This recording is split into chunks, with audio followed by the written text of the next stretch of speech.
आज दिल्ली के जंतर मंतर और आसपास के इलाके में जो हुआ उसे सबसे पहले कुछ वीडियो से देखिए। ये लाठियां जो सुबह चली थी वो नहीं है, ये नई लाठियां हैं जो दिल्ली पुलिस के द्वारा, पैरामिलिट्री के द्वारा, गृह मंत्री अमित शाह के इशारे पर इस देश के भविष्य नौजवानों के ऊपर चलाई जा रही है।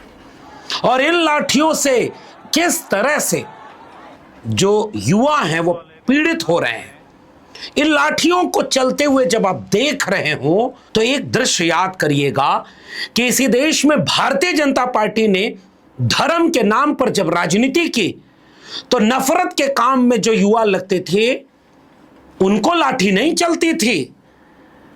अगर कोई धार्मिक यात्रा निकाले तो लाठी नहीं चलती थी क्योंकि बीजेपी को फायदा होता था। और अब जिस दिन वो अपना हक मांगने के लिए सड़क पर आए, शिक्षा रोजगार के सवाल पर सड़क पर आए, तो इस कदर लाठियां।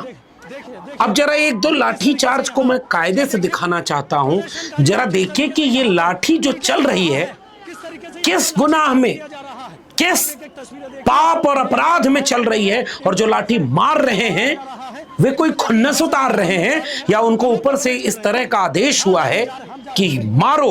और ये गालियां जो बीप कर दी गई हैं, पुलिस वाले गाली दे करके मार रहे हैं।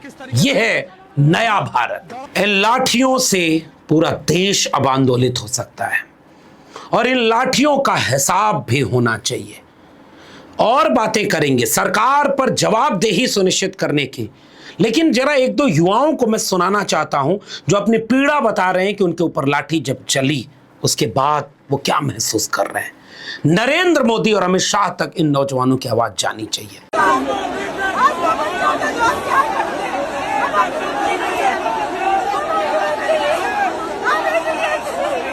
पुलिस वालों को देख रही हूँ, यूपीएससी की प्रिपरेशन कर रही थी, अब मन नहीं कर रहा।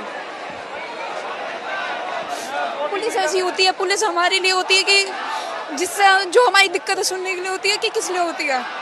इन नौजवानों को कितना ये बीजेपी सुन पाएगी इसका पता नहीं, लेकिन ये काफिला संसद भवन से चुपचाप निकल गया प्रधानमंत्री का, और उन्हीं के चंद कदम दूर इस देश का नौजवान बेरहमी से लाठियों से पीटा जा रहा था। और मीडिया में खबरें आ रही हैं कि ये जो प्रोटेस्ट है कॉकरोच जनता पार्टी के, इसके कुछ प्रमुख चेहरों को जेपी नड्डा बुला करके मिल रहे हैं। फिर मीडिया में यह भी खबर आ रही है कि अमित शाह से धर्मेंद्र प्रधान की बैठक हो रही है और हो सकता है इस्तीफा दे दे।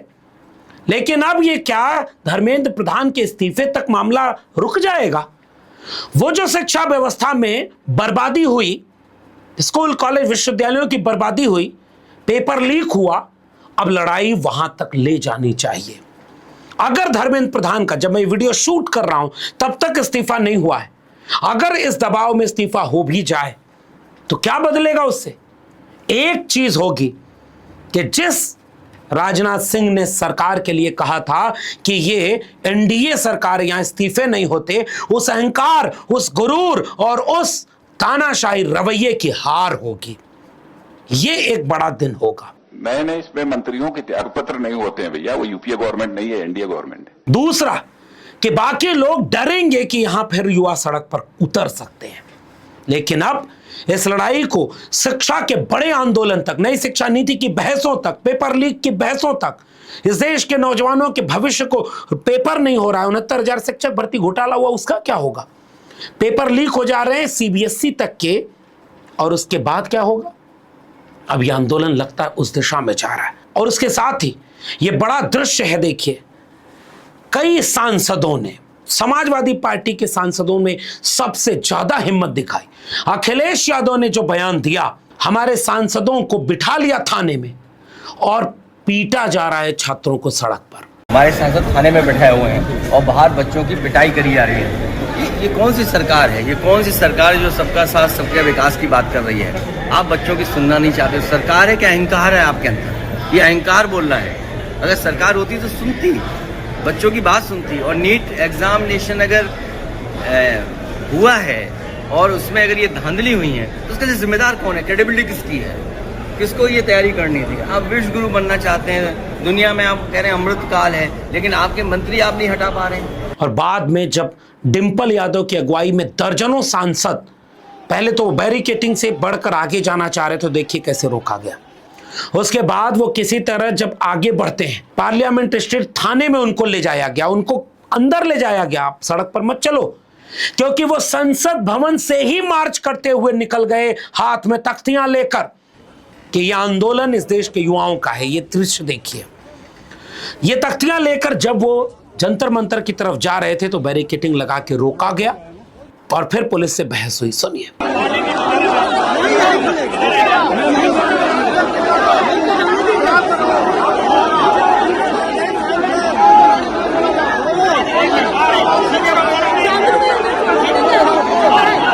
इस बहस के बाद का दृश्य आपके रोंगटे खड़े कर देगा, जब दिल्ली पुलिस ने समाजवादी पार्टी के इन तमाम सांसदों को पार्लियामेंट स्ट्रीट थाने के अंदर ले जाना चुन लिया, तो वहां का दृश्य तो बेरहम लाठीचार्ज की भानगी पेश कर रहा था। मैं चाहता हूं कि इन छोटी छोटी क्लिपिंग को सुनिए कि उस पार्लियामेंट स्ट्रीट थाने के भीतर जब ये सांसद पहुंचते हैं तो वहां का दृश्य देखिए और एक एक शब्द को जरा सुनिएगा। जिन महिलाओं को, जिन बच्चियों को, जिन युवाओं को लाठियों से बेरहमी से पीटा गया, वो अपना दर्द कैसे बयां कर रहे थे और कैसे एक मानवीय विपक्ष पानी पिला रहा है उन लोगों को जिनको मोदी सरकार लाठी मार रही थी। इन दृश्यों को गौर से देखिए। थाने के अंदर मार रहे थे। कोई पीसफुली आंदोलन करे तो खींच के पुलिस से आना, इसलिए बचा मनाया जाएगा। हम लोग शांतिपूर्वक अपना आंदोलन कर रहे हैं। शांति से अपनी मांगे रख रहे थे, लेकिन इतनी बुरी तरीके से घसीटा गया है।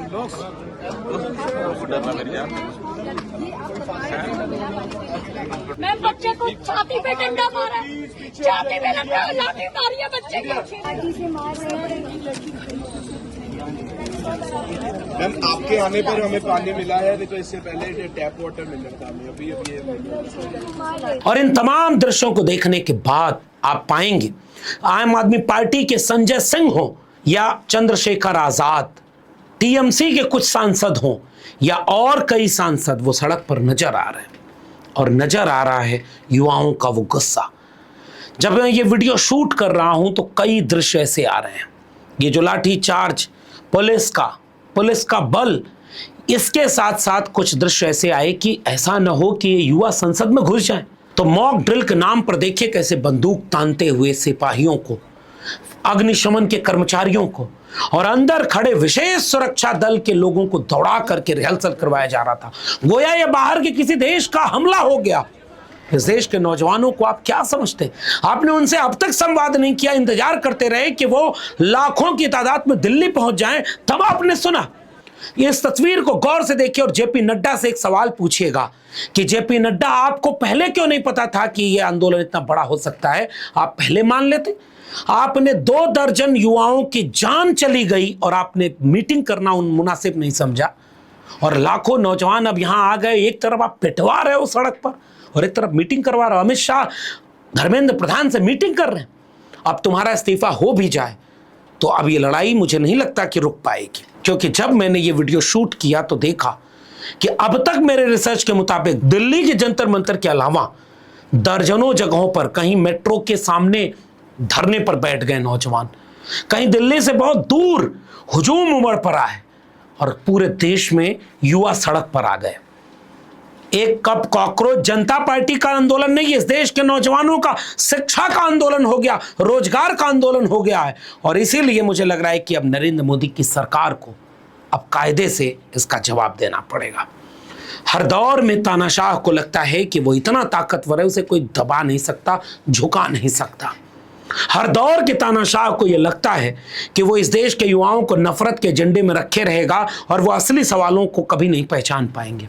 हर दौर के तानाशाह को लगता है कि उसके पुलिस की लाठियों में, उसके जुल्म ज्यादती की आंसू गैस के गोलों में सर फाड़ देने और उसके बाद बेरहमी से पीट कर गिरा देने, जेलों में कैद कर देने और तमाम तरह से अत्याचार कर देने से विरोध, सवाल दब जाएंगे।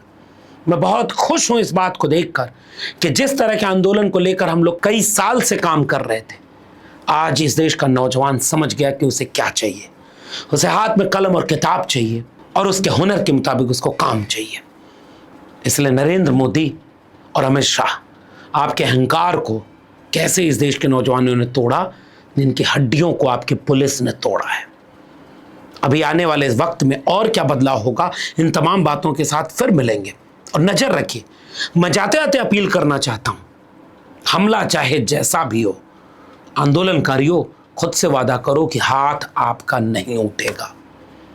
आपकी ताकत आपकी संख्या बल है, आपकी ताकत आपकी नैतिकता है। बाबा साहब का संविधान हाथ में लेकर के अपनी लड़ाई को संख्या बल से मजबूत करिएगा, कानून के दायरे में। बाकी बातचीत अपडेट के साथ फिर आपसे साझा करूंगा। तब तक के लिए इस वीडियो पसंद आई हो तो इसे शेयर करिए, लोगों में जागरूकता आए, सचेत हों और अपने हक अधिकार के लिए जो लड़ रहा है उस पर जो ज्यादती हो रही है उसे देखकर आप भी समझिए कि आपके हिस्से की लड़ाई कोई लड़ रहा है, साथ दीजिएगा। फिर मिलेंगे, तब तक के लिए धन्यवाद।